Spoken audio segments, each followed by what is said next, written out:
नमस्कार। उत्तराखंड की माँ माठी मानुस जल जंगल जमीन की लड़ाई लड़ता आपका चैनल राष्ट्र नीति उत्तराखंड।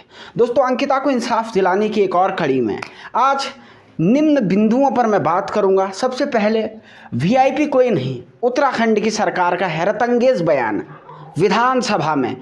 पूरी बात थोड़ी देर में। नार्को टेस्ट का जोर, हर तरफ प्रदर्शन, हर तरफ शोर, इस पे बात करेंगे।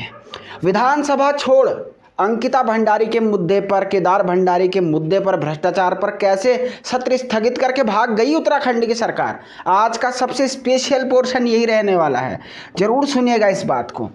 और केदार को ढूंढ कर लाना है, अपराधियों को सबक सिखाना है, इस मुद्दे पे बात करेंगे। साथ में चार्जशीट और सीबीआई कब तक, क्या चार्जशीट में मुख्य प्रावधान रह सकते हैं, इस मुद्दे पे भी बात करेंगे। लेकिन दोस्तों, आप लोगों से प्रधानमंत्री के मोदी की तरह मन की बात मैं भी करना चाहता हूँ। दोस्तों, हम चाहे केदार का मुद्दा हो, युवाओं का मुद्दा हो, अंकिता भंडारी का मुद्दा हो, रोज़ आपसे हाथ जोड़कर एक अपील करता हूँ। हमने कभी किसी से कोई फंड नहीं मांगा, कोई सुपर चैट नहीं मांगी, बस कहा है कि आपका एक सब्सक्राइब हमें ताकत देता है उत्तराखंड की सरकार से आंख में आंख डाल के लड़ने के लिए।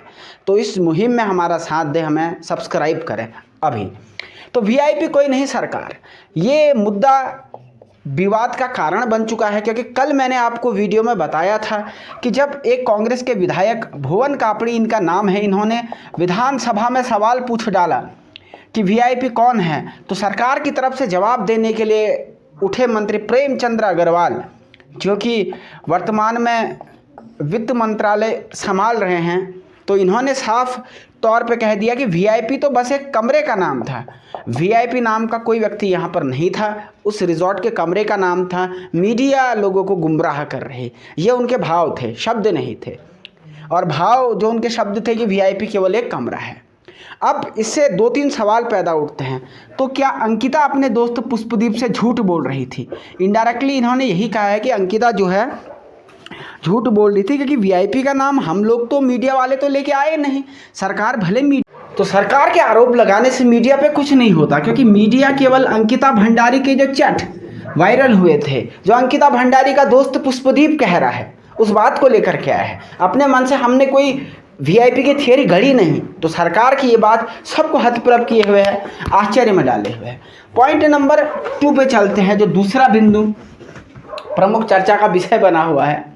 ये बिंदु है नार्को का जोर। लगातार कई संगठन देहरादून से लेकर के पौड़ी तक लगातार पिछले कई महीनों से संघर्ष कर रहे हैं कि सीबीआई लेकर के आओ, और उसमें आप नई मांग जुड़ी है नार्को टेस्ट में जो ड्रग देकर के पुलकित और उसके दोस्तों से वीआईपी का नाम उगलवाया जा सकता है। लेकिन जब सरकार खुद ही विधानसभा में कह रही है कि वीआईपी केवल एक कमरा था, तो नार्को टेस्ट भी कितना फेयर होगा, यह अपने आप में एक आश्चर्य की बात है। तो अब तो जनता को ये कहना चाहिए कि सुप्रीम कोर्ट की निगरानी में या हाई कोर्ट की निगरानी में कोई एसआईटी बने, तब जा करके जनता का इस पर विश्वास अडिग हो, जनता इस पर विश्वास करे। वरना अब सरकार तो खुद ही उनने अपनी मंशा जो है डायरेक्टली इनडायरेक्टली साबित कर ही दी है।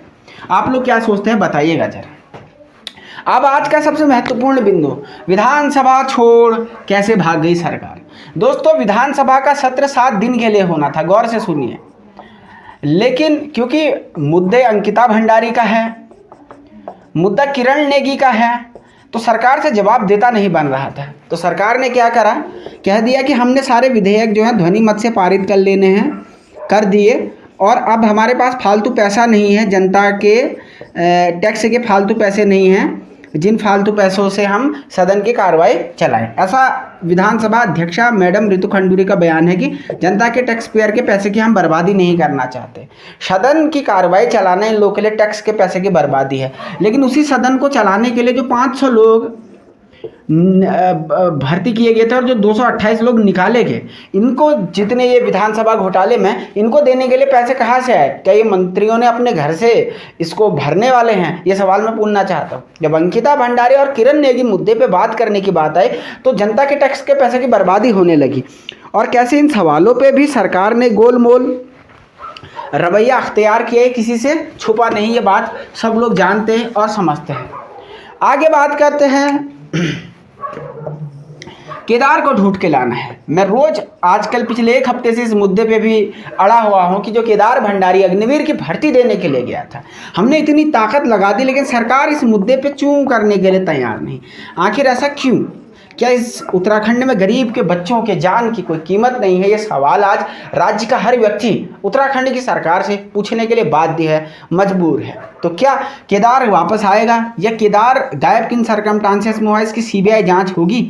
अब तक क्यों इस मुद्दे पे कुछ सरकार बोल नहीं रही है, अपने पत्ते खोल नहीं रही है? कौन जिम्मेदार है? ऐसे तो किसी को भी आप उठा लीजिएगा, कल को आप मुझे भी उठा लेंगे कि भाई राष्ट्र नीति प्रमुख ने कुछ बात करी थी और फिर गायब कर देंगे। ये तो लोगों की मूल मतलब संविधान में अनुच्छेद 21 का खुलेआम उल्लंघन है। राज्य मर्डरर थोड़ी क्या हो सकता है, state can not be a killer. ये बात हमें समझनी होगी, ये कोई बात नहीं है, इस पर जवाब तलब किया जाएगा और सरकार को हम छोड़ेंगे नहीं। Chargesheet versus CBI, chargesheet versus CBI. देखिए दोस्तों, अंकिता भंडारी में 5 से 10 तारीख के बीच जो है चार्जशीट होने वाली है, तो कुछ ही दिनों में चार्जशीट आप लोगों के हाथ में होगी और जैसे ही चार्जशीट आ जाएगी हम ये तय करेंगे कि इस मुद्दे पे या जो सबूत इन लोगों ने अटैच किए हैं वो क्या पर्याप्त हैं या नहीं हैं पुलकित को फांसी की सज़ा दिलाने के लिए, कम से कम 302 में कन्विक्ट कराने के लिए। लेकिन उसके लिए हमको अभी इंतजार करना पड़ेगा कुछ 1 हफ्ते और सीबीआई भी उसी के बाद मेरे ख्याल से माननीय उच्च न्यायालय भी इसी चार्जशीट को देखे हुए है कि अगर इस चार्जशीट में पर्याप्त ऐसे सरकमस्टांसेस मिले जिनको देख के लग रहा हो कि हाँ भैया सज़ा हो सकती है, तब तो शायद सुप्रीम हाईकोर्ट जो है इस मुद्दे को नहीं सीबीआई को सौंपे। लेकिन अगर ऐसे लूप होल से दिखाई देते हैं तो ये संभव है कि आने वाले दिनों में ये मुद्दा भी जो है सीबीआई के पास जा सकता है। तो अंत में यही कहूँगा कि अंकिता भंडारी, केदार भंडारी के मुद्दे को धार दें, हमें सब्सक्राइब करें। सबसे तथ्यपरक, सबसे कानूनी और सबसे निष्पक्ष विश्लेषण केवल राष्ट्र नीति उत्तराखंड पे देखते हैं। बहुत शुक्रिया, धन्यवाद, नमस्कार।